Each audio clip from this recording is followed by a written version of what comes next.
The chandelier threw a pale gold over the dining room, cutting the faces at the long table into pieces of light and shadow. Wine glasses chimed like thin bells when hands reached for them. In the middle of the hum, a hand moved with a different rhythm. A young man's fingers shaping quiet shapes under the table, thumb and forefinger forming the letters of a language that belonged to a quieter world. Alex always memorized the pattern of the chandeliers before a shift. The way each crystal caught a different face, the way the light could make even a bruise look like a shadow from the evening. Tonight, his uniform was crisp, his chest pinned with a name tag he barely let anyone read. He was practiced at staying small in rooms that wanted him to be elsewhere. He poured saffron risotto onto plates with the same steady motion he used to fold himself away when people asked where he was really going after closing. He had learned 1,000 ways to look detached while listening for danger. He saw Dante Corsetti before the room did. The boss's voice was a low thing that made servers straighten reflexively. Dante was exactly what the stories said, broad-shouldered, impeccably dressed, and carrying a privacy-like armor. He sat at the head of the table with his mother at his elbow, a woman whose hair was silver and whose hands moved with a tenderness that softened the whole corner of the room. She was deaf. She read lips when she could and signed when she wanted to speak without the filtered air of translation. There was something about how she watched the room, how she let her gaze land on people the same way she let her hands rest on their wrists when they leaned near, that made them feel seen without words. Alex's fingers brushed Mrs. Corsetti's hand when she reached for her water. He bent, and without a sound, spelled out the phrase he'd learned that morning.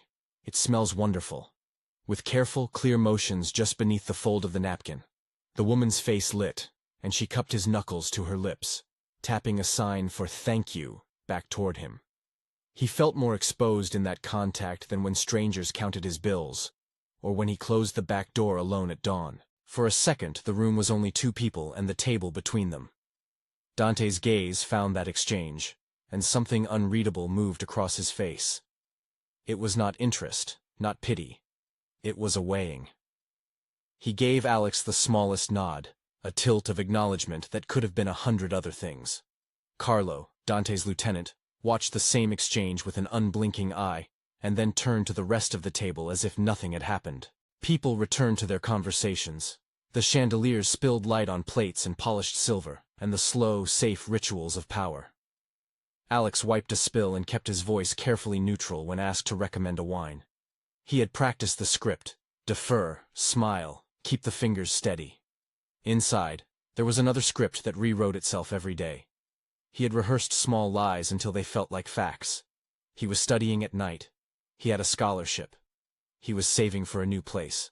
He had not rehearsed saying his true name to his father, or the way his chest clenched at the thought of being found out in the worst possible place, seen as a soft thing in a world built to shape him into a weapon. He had not come to the Corsetti table for money or for pity. He had come because it was the only place in town where someone had taught him a sign that could sit beside a word and not contradict it. Mrs. Corsetti had taught the gestures as if they were a map. And for Alex, that map led to a shore he had not known existed inside a city that smelled mostly of grease and wet pavement. When the shift ended, he walked toward the alley with the empty tray balanced on his hip, and the city exhaled around him. A text waited on his phone. A name he did not know, a short video. He watched for a second, the way people look at car accidents on the highway, unwilling and inexorably drawn. In the clip, someone had recorded him from across a table earlier that evening, caught in mid-sign. The caption was a question thrown like a knife. "Is that Corsetti's kid?" "Cute." Alex's breath came shallow. The video had been filmed by a man from another table, the kind of man who liked to own moments that weren't his. It was one thing for the Corsettis to know a server who could sign to a deaf woman. It was another for a stranger to have that little intimacy on a screen, to feed it to an audience that would chew it into gossip and loot and cheap points. He swallowed, pockets heavy with cash and secrets. The next text came with a number he recognized.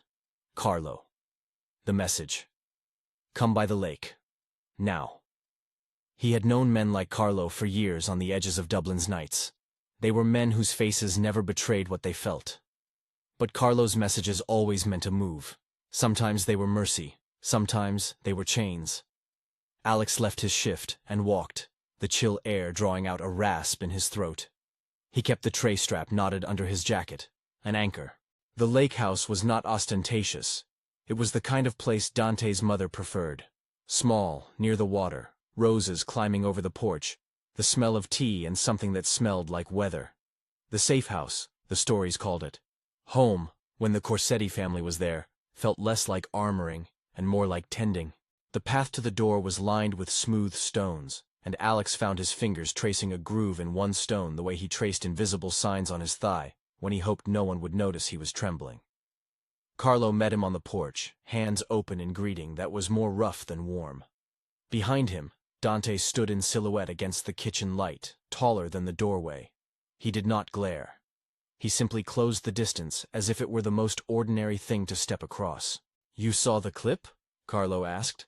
It sounded like a question that had already suspended guilt across it. Alex did not answer. He smelled lavender on Mrs. Corsetti's sleeves before he saw her. And then he saw her, wiping a tea towel at the counter with movements that suggested peace. Her hands, always careful, slid a cup toward him, and she signed something in her brisk, precise manner. "Have you eaten? Then, you are safe." The phrase landed like a warmer and steadier thing than any promise. Dante watched her, then watched Alex. He said nothing, only took the cup the woman pressed forward and set it in front of Alex. The tea steamed, the scent blurred the edges of the day. Carlo closed the door and looked at Alex with a not quite sympathy that felt almost like respect. "Someone's trying to make noise," he said. "They're fishing for a reaction. We can make them stop." He said we as if Alex had been offered a choice, an invitation into the machinery that could erase problems. Alex wanted to refuse. He was tired of being saved by things that cost other people too much. He wanted to be left alone in a life that was quiet and small. But the city had a way of making small lives living proofs of shame, and tonight his fear looked more like survival. The video could spread. Someone could connect his face to other photos that would map him to a name. Names could be used. Names could be bartered. He swallowed and let duty, old as blood, knot him into a decision he did not feel ready to make. Dante did not make speeches. He set a hand on Alex's shoulder with the weight of an order that was not an order. "We keep you whole," he said. His voice was not loud, but it carried an authority Alex could not parse into kindness or ownership. There was a guard in the tone, and a question hovering underneath that Alex could not answer. Later that night, as the rain came soft across the lake and the house hummed with the low machinery of people keeping watch, Mrs. Corsetti taught Alex a sign he hadn't known. The sign for brave. She placed each of his fingers into the circle of her palm, slow and patient, and then she nudged his hand toward her chest. She did not sign the world's phrases about courage being loud. She signed a private version that folded even the smallest gestures into something that could be held down in the ribcage without making noise. "You don't have to be the person they think you are," she said in the shapes she knew best. Then, with a tilt of her head that made Dante's jaw soften in the doorway, she added, "You can be your own." Alex let the sign rest against him like a blistering sun, warm and impossible to ignore. Word trickled in the way trouble always did. A whisper at a bar, a call from a friend in a panic, a photograph of him on a stranger's phone that someone recognized. The rival faction, men who smelled of iron and promised contracts and currencies that never counted hearts, liked to use people like he was as currency. It was safer for them to attack a reputation than to risk blood. But reputations could lead to choices that carved bones and patterns that could not be smoothed. Carlo offered options in the dark kitchen. Dante's men cleaned and moved with a quiet that promised competence without spectacle. They spoke in stripped sentences. Move where? Keep quiet? Hide evidence? He listened like a man learning a new language. He had his own sense of what made something worth fighting for, and it rarely matched the world's definitions. He had found ways to keep his dignity in corners people did not expect. The house became a small battleground of gentleness and calculation. Mrs. Corsetti ironed shirts while the men mapped routes on the table, her movements the only thing that did not seem urgent. Once, she took Dante's hand and signed something that made his face tilt. A smile came and then left like a gust. At night, Alex slept in a spare room that smelled faintly of roses. In the morning, he woke to Mrs. Corsetti pressing a photograph into his hands, him at 7, with a crooked tooth and a paper boat in his hands. standing next to a younger brother with mud on his knees. The edges of the picture had begun to curl, and the people in the photo wore a version of hope Alex had almost forgotten. "Keep this," she signed. "There are things to keep." He kept it, tucking it into his jacket under lint and a folded receipt, a small talisman against the danger he could not yet name. The photograph sat near his heart like a coin. The thing about being in Dante's orbit was how quickly public and private blurred. On the one hand, the men who owed allegiance to the Corsetti name moved with the certainty of the tether, loyalty paid in futures and favors. On the other, Dante's actions were the slow accumulation of tiny mercies, an order to leave certain lines alone, a quiet insistence to not humiliate, a protective hand when a question came too close. Alex watched and catalogued, trying to make sense of how a man who had cause to be hard could decide to be otherwise. Conflict arrived in fragments. The rival sent intimations. A message on a burner phone, a man tailing the van, a smear campaign that tried to tie Alex to more than himself. Dante's world tightened like an instrument. Meetings were called in rooms whose walls had seen other bargains. Men spoke in names that meant more than they should. The threats were implied, thinly veiled statements about reputations and leverage, but the implication carried a chill. Alex realized he had been holding his breath like someone waiting for a song to end. His father's reaction was the melody he feared would decide everything. He had a script in his head for that too. It had the old, sharp edges of the lessons he'd heard as a child. Look down, apologize faster than the insult arrives, make yourself useful. The script bent under new needs. He wanted to ask not for mercy, but for a place that would let him exist without being folded into a rumor. He wanted to ask for something simple and terrifying, to be known and not to be hated for what he was. One afternoon, when the sky outside the lake house was big and low, and the roses pressed their perfume into the windowsill, Alex found Dante alone on the porch. Dante's profile was turned to the water, an outline of the man who had rules and maps. His hands were broad, marked with small pale lines like roads. There was a coffee mug between them. It steamed in the cold air. Alex's heart hammered with the weight of the question he had clenched for months. He had planned it so many ways, at the right time, with the right tone, in a voice that could not be misread. But plans made for other people have a way of unraveling under the simple honesty of presence. He sat, and the silence between them did not demand explanation. It simply existed, like a body of water waiting for someone to touch its surface. Dante did not look at Alex until he felt the motion of his hand. When he did, his eyes were unreadable. They were also not filled with the contempt Alex had rehearsed. They were calm in a way that made his insides unsteady. For a moment, Alex thought of the kitchen, Mrs. Corsetti's hands, the way she folded a napkin with careful fingers. And he understood that kindness had been taught in small acts before it became a policy. "Are you ashamed of me?" Alex asked, the words raw and small and huge all at once. He had uttered the line so many times in his head that it surprised him on his own tongue. It was not theatrical. It was a child's single, immense question finally made adult. Silence stretched like a drawn breath. Dante watched the lake for a moment, and his jaw flexed. The men who had raised him would have said that silence was a time to measure betrayal. The men who had fed his instincts would have turned the silence into interrogation. But Dante's hands moved instead. He reached for Alex, and the motion was not the practiced grip of business. It was awkward in an honest way, the way a man who rarely put his arms around someone found the right angle by trial. He pulled Alex close.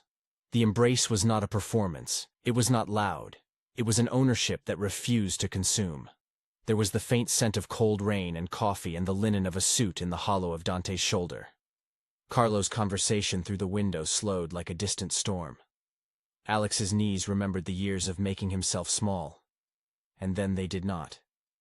The bones that had thought themselves brittle felt as if they could, in this instant, begin to knit. "No. I'm proud you're my son." Dante said the words as if he had chosen them from a list, and then found they were the only ones honest enough. His voice was low and certain, and the phrase landed inside Alex with a violence gentler than anger, a thing that dislodged grief the way a tide pulls away silt to reveal bright stones. The hug lasted long enough to be a decision. The world beyond the porch did not change its rules because of a sentence. There were threats that still hovered like gulls at the edge of the water. The rival faction would not fold because two people had found a way to say the truth to one another. But inside Alex, something rearranged. He had feared being a liability. He had not imagined that his truth could be folded into a lineage of care. The Corsetti name was never going to be simple, but in that small private act he found a kind of shelter he had not been allowed to hope for. When they broke apart, Dante's face was composed in the way of men who had abandoned the theatrics of sentiment for something sturdier. He looked at Alex as if reading him for an inventory. What needed protecting? What could be used? What could be left soft? There was protection in the appraisal, but it did not feel like ownership. It felt like acknowledgement. "You belong here," Dante said, not as a gift, but as a fact. He did not offer a speech about enemies or change the world in a sentence. He offered a claim, solid and simple. Behind them, through the kitchen door, Mrs. Corsetti's hands moved as if stitching something small. She signed something to Carlo. There were words he would not hear, gestures that had their own grammar. And then she slid a small cup across the counter toward Alex. The cup was a petty thing. Black tea with a spoon that looked like it had been used 1,000 times. The gesture was vast. Alex swallowed. The photograph he had tucked into his jacket was hot against his ribs. He thought of the video that had started all this, and then he thought of the way Dante's hand had settled on the top of his head as if to keep him from drifting. The city outside hummed with its old appetite. Inside the house, something fragile and stubborn had been set in place. They were not safe. They were not absolved. The rival's shadow still prowled around the edge of their lives, ready to turn a truth into a weapon. But for the first time in a long while, Alex felt the world tilt to include him rather than punish him. The decision to stand, then, was no longer merely survival. It was a choice to step into a life whose edges bore his name in both shame and honor, and to see which part he wanted to cultivate. The men moved with businesslike efficiency throughout the house. Calls were made, a car engine warmed, routes rechecked. Carlo's voice was calm on the phone. The map of responses formed, not with the glee of violence, but with the cold arithmetic of protection. Dante remained a constant at the heart of it, his presence a steadying force without speeches. That night, Alex signed slowly with Mrs. Corsetti in the low light. She corrected his hand placement, the way the thumb needed to angle, the small curl of a finger that made a difference between a claim and a question. His hands were not eloquent yet, but they held the meaning together, like a thread pulled through a buttonhole. There was comfort in the clumsy learning, a human work that required patience. Outside, a car idled and a shadow traced the roadway. Inside, the roses leaned toward the window pane as if eavesdropping. The threat had not disappeared, it had circled, waiting for something to show weakness. Alex tucked the photograph into his pocket again. He thought of the line he had asked, and the one he had been given. He held the certainty of that moment like a new bone. They would still have to answer for the video. They would still have to meet men across tables with grins like knives. They would still have to bargain with the city that had no provision for tenderness. But an axis had turned. In the morning, Dante walked Alex to the dock. The air was thin and sharp, the lake lay flat like a mirror in the cold, and the sky above was the color of pewter. Dante's men stood a few yards back, their silhouettes like punctuation marks against the mist. A boat bobbed quietly in its slip. Beyond, the road curved around the water and the city waited with its rumors. Carlo handed Alex a jacket that smelled faintly of cologne and smoke. "Keep it on," he said. "Don't draw attention." Alex nodded. The jacket fit like a compromise. He buttoned it up until his chin was warm. Dante placed his hand on Alex's shoulder in a way that was neither commanding nor possessive, simply tethering. "You decide when you tell people," he said. "We will not force you." It was not surrender. It was a pact that left the choice to Alex, a sliver of authority handed over like a small flame. The world could blaze. He could choose when to be ember. As the boat pulled away from the dock, leaving the house a token of light behind them, Alex watched Dante's profile recede into the morning. The city would come for their reckoning soon enough. There would be a sit-down. There would be questions from those who liked to trade shame for leverage. He felt the tension coil, the knowledge that courage and fear could cohabit. On the other side of the lake, as the town began to stir, a phone buzzed with another message, a name he knew too well, a voice that meant calculation. The rival faction was not content to let a single embrace rewrite the ledger.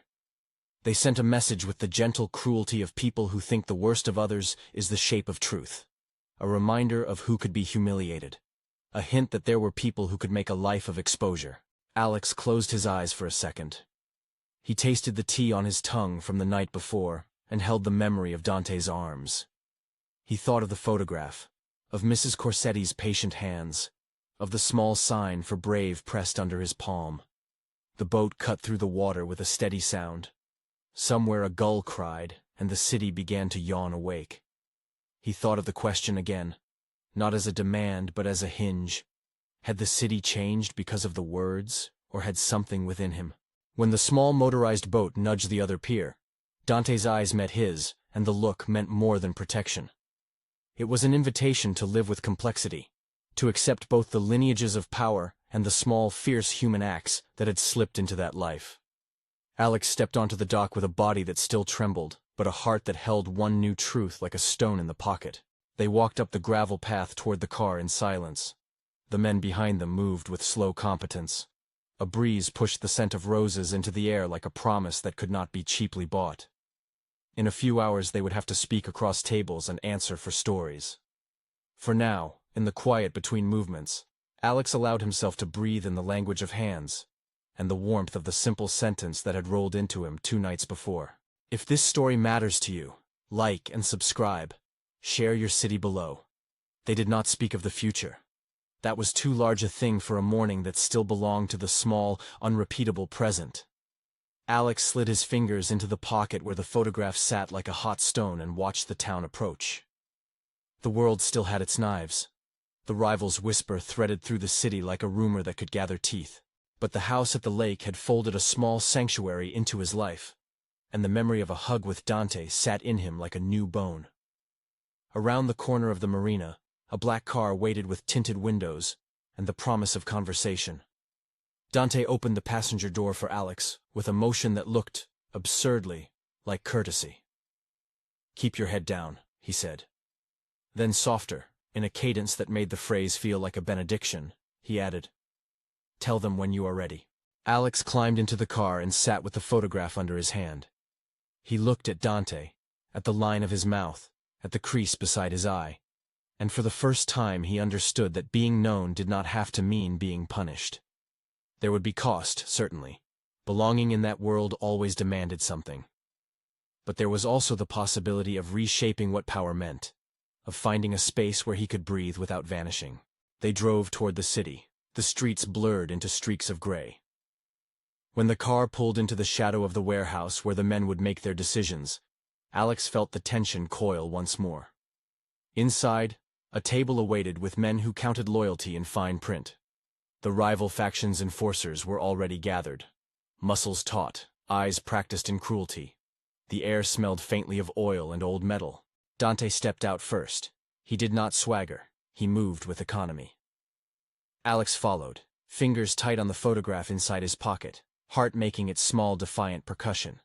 The step into the warehouse felt like a step under a canopy of decisions, where one wrong move could become a charted cost. They took their seats at a long table that had seen other bargains. Men from both factions sat facing each other like players in a game that no one admitted to loving. The talk began in low cadences. Carlo opened with what he knew, a translation of the rival's gesture into terms that would not inflame. Words were spoken about boundaries, about reputations, about respect. The rival wanted a public humiliation softened into cash or leverage. Dante would not offer humiliation. That much had been clear in the way his jaw had set at the porch. As the conversation tightened, a man at the rival table pushed his chair back and knocked the table lightly with his knuckles, making a sound that cut through the hush. He laid a phone on the table and pushed it toward the center like a demonstration. On the screen, someone had compiled a montage. The risotto in the restaurant, Alex signing, the photograph in his pocket blurry and half visible, captions that steered toward derision and ownership. Men at both tables watched the video, and there was a certain hunger in their faces, Not for blood, not yet, but for leverage. Alex felt something hot and sharp in his throat.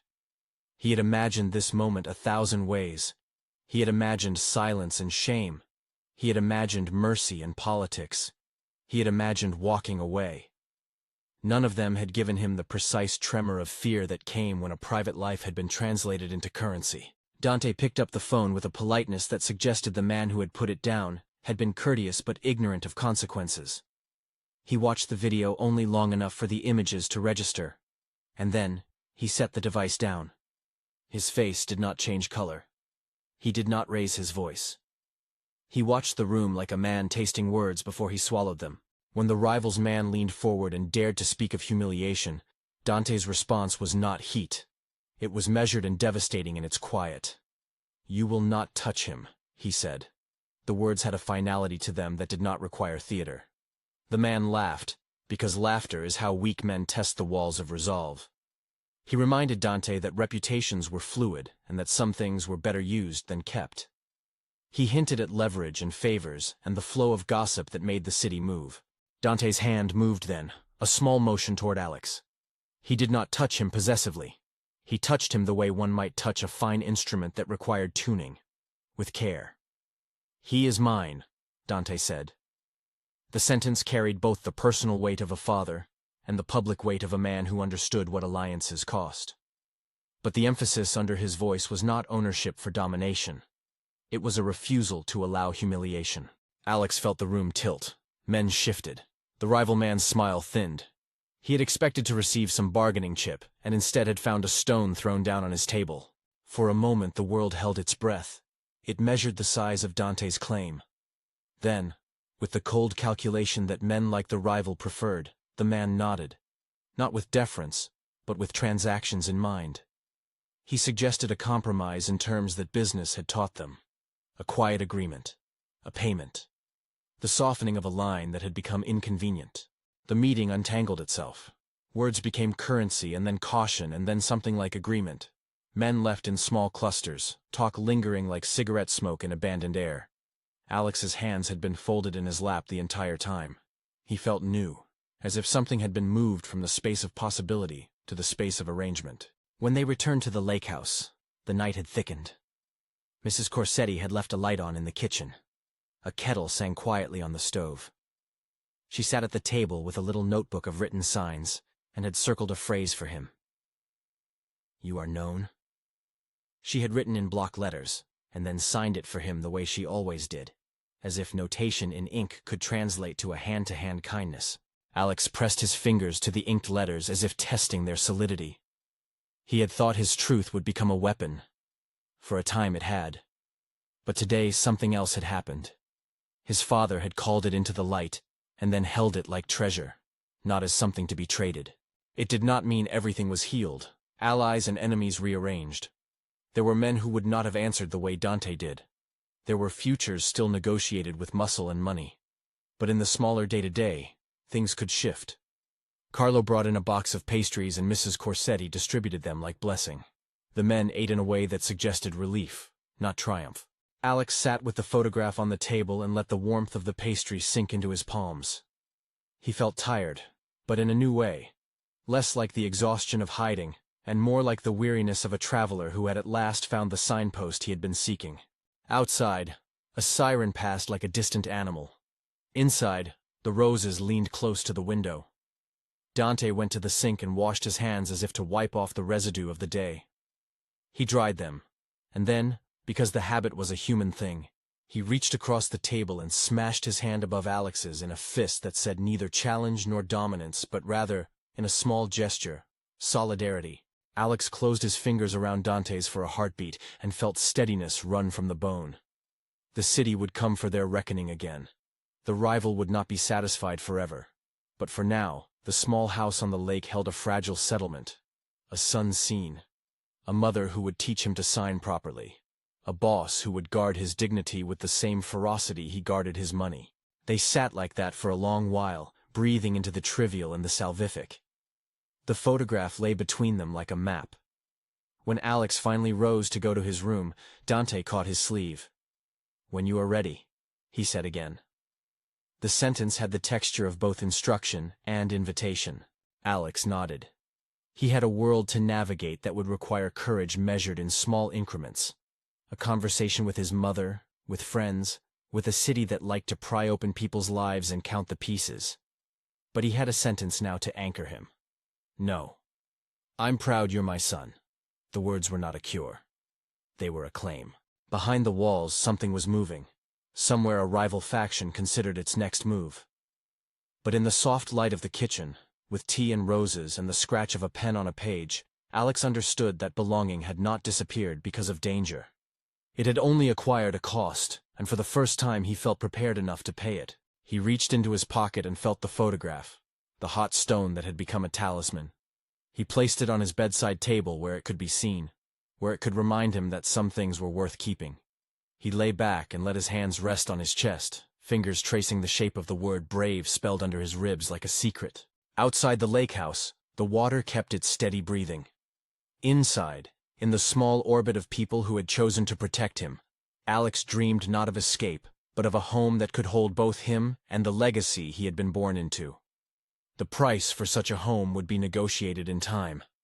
But for now he had been seen, and that seeing, fragile as it was, might be enough to begin building the rest.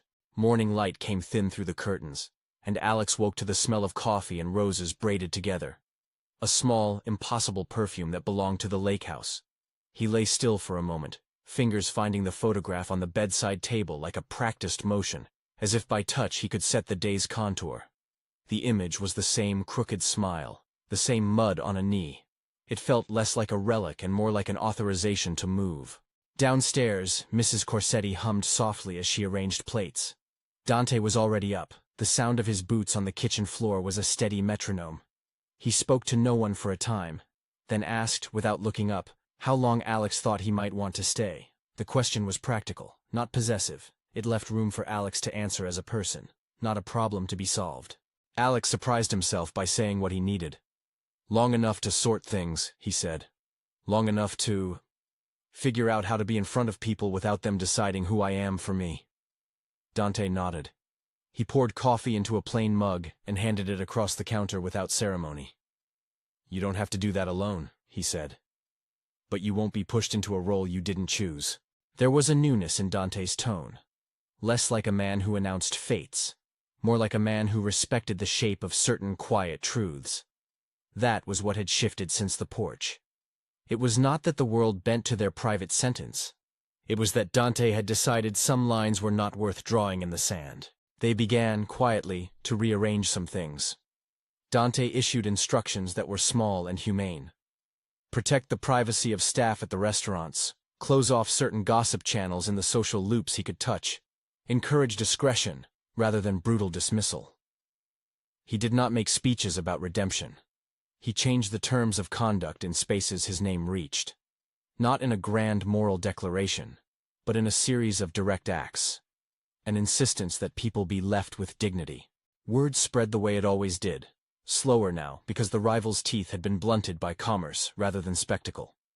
The city is a place that loves to tell itself stories about who someone must be.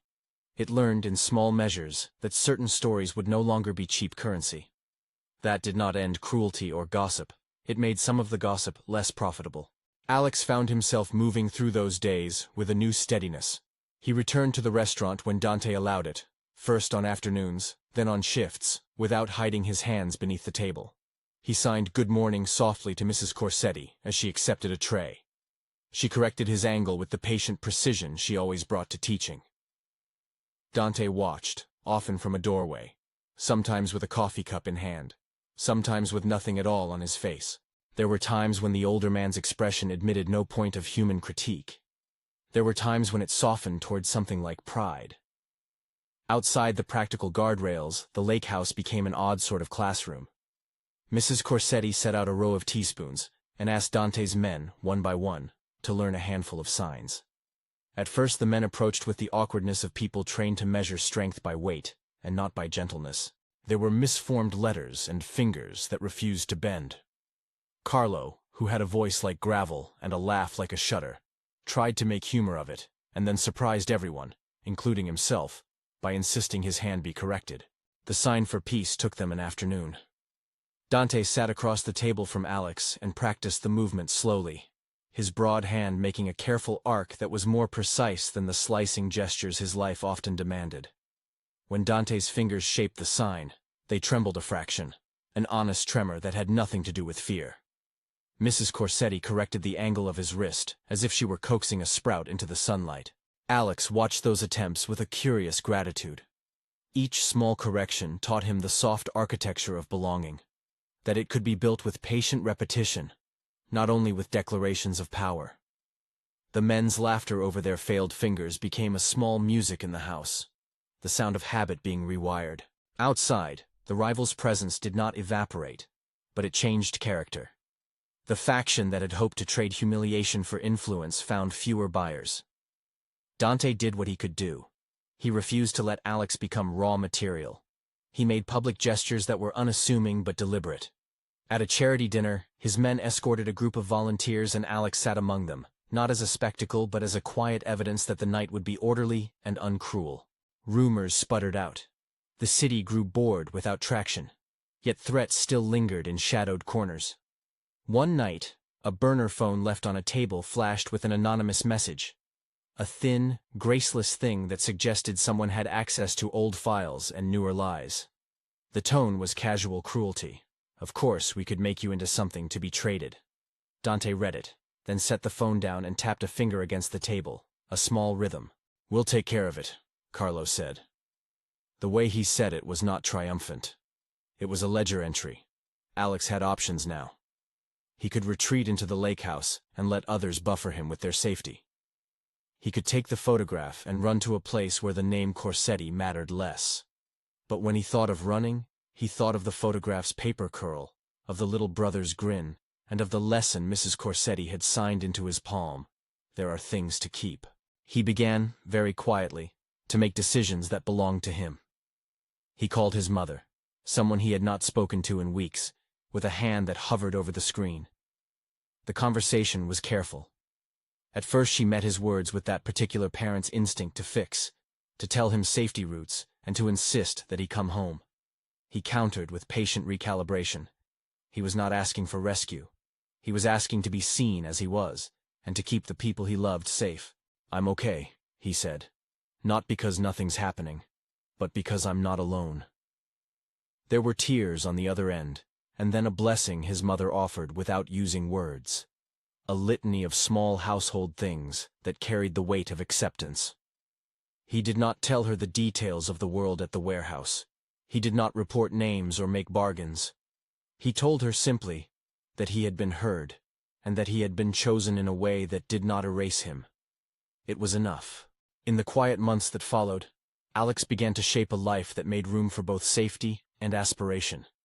He enrolled in an evening course, history, something that allowed him to keep his curiosity and to imagine a future where his hands might move in different kinds of craft. He studied sign language with Mrs. Corsetti, and then, one evening, he stood in front of a small group, 2 of Dante's men, Carlo and Mrs. Corsetti, and taught them a song of language. His voice did not shake the way it once had. He held the attention of the room the way his hands had once been trained to hold plates steady. Dante watched, often in the background. Once, after a class, Alex caught him watching the way a man watches a map he's learning to read. They walked down the porch together toward the dock, and Dante pressed a rose into Alex's palm. Not in ceremony, but in recognition. The flower's scent was sharp and real. "You're changing things around you," Dante said. There was no boasting in the sentence. It sounded like a fact noted and accepted. "So are you," Alex answered. He was careful with the truth. Dante still existed in a world that traded in leverage and loyalty. That did not stop Alex from naming the ways the man had shifted, nor from holding Dante accountable when lines of fairness needed to be enforced. There were nights when old instincts crept back into Dante's edges. He would make a remark in a meeting that sounded like command rather than protection, and Alex would correct him, gently but firmly. The adjustments were not always smooth. Power learned its own rhythm slowly. Sometimes it snapped back into older habits. But the habit of correction, the willingness to be changed by the people a man loved, was becoming a pattern. One winter evening, Several months after the porch hug, Alex received a message from a college admissions office. He had been accepted to a program he had applied to quietly, fueled by secret nights of study and Mrs. Corsetti's corrections. He read the email twice and felt an odd, dizzy gratitude. It was not only that a door had opened, but that he had, through his own choices, found a key. They celebrated with risotto, saffron heavy and bright, as if the house wanted a flavor that could cut through months of rain. Mrs. Corsetti placed a spoon in Alex's bowl and signed congratulations. Dante raised his glass, not to speech, but in a small acknowledgement, and Carlo, who rarely offered toast, said something clumsy and warmly accurate about doing better for the people they held dear. Outside, the rivals' presence had dwindled into a background mutter. Men with other appetites still moved through the city, and sometimes the ledger required negotiation in rooms perfumed by oil and old arguments. But when those negotiations touched on Alex, the answer was no longer transactional. Dante's refusal had been both a safeguard and a reshaper. It had taught others that some things were not to be traded. There were costs. Men who had previously been allies found the new terms inconvenient. A few withdrew from contact, choosing the cleaner line of distance. Dante did not punish them. He accepted that the redefinition of fidelity would carve his world into different shapes. If loyalty meant protecting someone's dignity, then certain associates would not meet him there. He let them step away with the quiet of a man trimming a tree, necessary even if the cut was not pleasant. Alex's own life rearranged. He reconnected with friends he had drifted from. He tentatively explored a small, careful intimacy with someone from his evening class. A quiet, patient friendship that refused to rush beyond consent. The first time Alex kissed him, it was not hidden.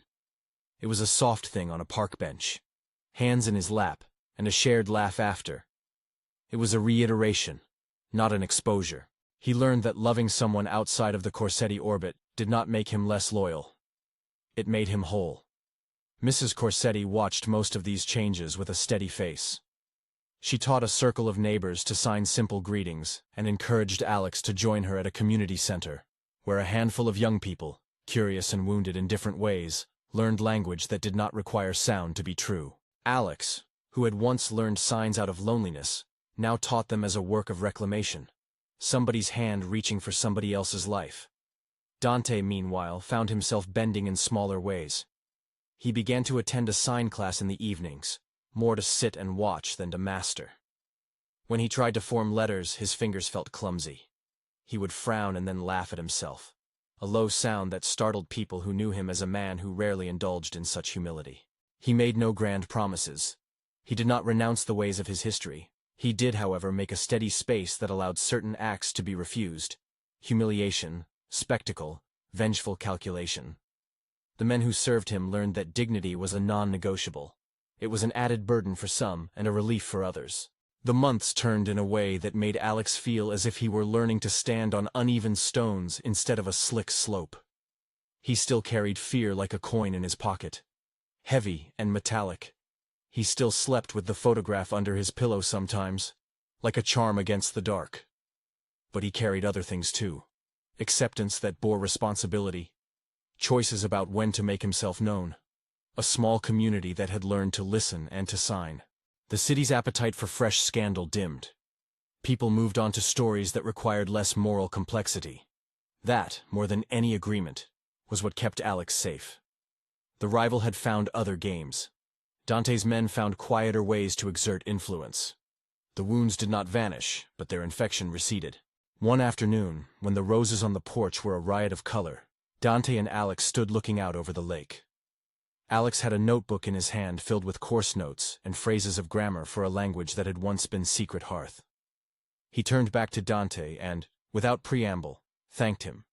Not for protection, necessarily, but for letting him step into a life that had edges he could recognize. Dante's face was the same map of small lines it had always been, and yet something in the man's eyes had softened into a tenderness that was not theatrical. "You are my son," he said again, quieter than before.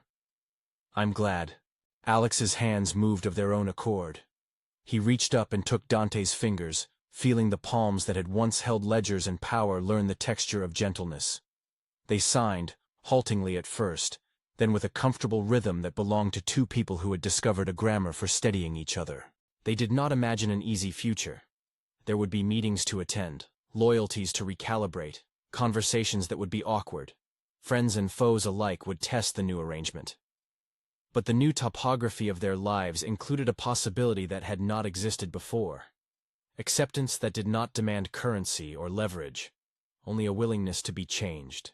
At dusk, Mrs. Corsetti set a cup of tea between them and signed something like, "Keep this."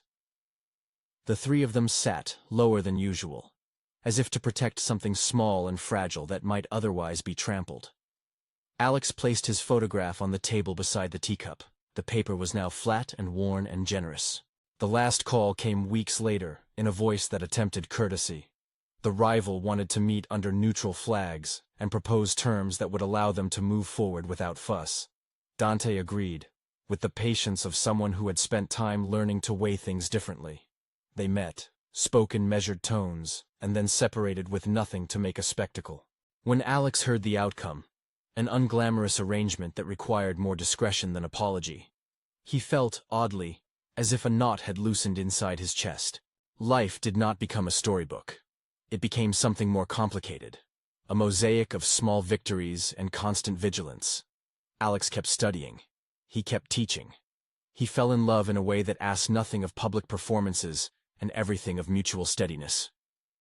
He still walked into crowded rooms with a practiced ease, his fingers no longer hiding beneath the table but occasionally finding a pocket where the photograph slept like a small lantern. One morning, as the first frost dusted the roses, Dante walked Alex to the dock and put a hand on his shoulder. "When you are ready," he said, "tell the people you want. Not because I force it, but because I will stand there with you." Alex's answer was a small, careful thing. "I will decide," he said. "Not later because of fear, but because I choose it now." They stood in the cold, two silhouettes softened by the gray light. The photograph in Alex's pocket felt like a hot stone. It was heavy with past and promise. He looked at Dante and then at Mrs. Corsetti, who hovered at the doorway, her hands folded like a hinge. They had made a bed of small things: tea, sign lessons, rasping laughter over clumsy fingers, the saffron sweetness of shared risotto, the quiet of corrected mistakes. The city would press and pry. Rivals might still test boundaries. But the truth of that morning had been planted and, in the course of months, had taken root. Alex stepped back from the edge of the dock, feeling the solidity of his life underfoot for the first time in a long while. He lifted the photograph for a moment and smiled at the boy in it. Mud on his knees, a paper boat held like a promise. He tucked the picture back and set his hand in Dante's. "No matter what," Dante added, low and certain, "you will be my son." They walked back to the house in a line that looked, absurdly, like a family. Mrs. Corsetti reached out and touched both their fingers with a practiced flourish of the hand, a blessing that did not need words to be understood. "If this moved you, tell us where you're watching from and share a moment of acceptance you've seen."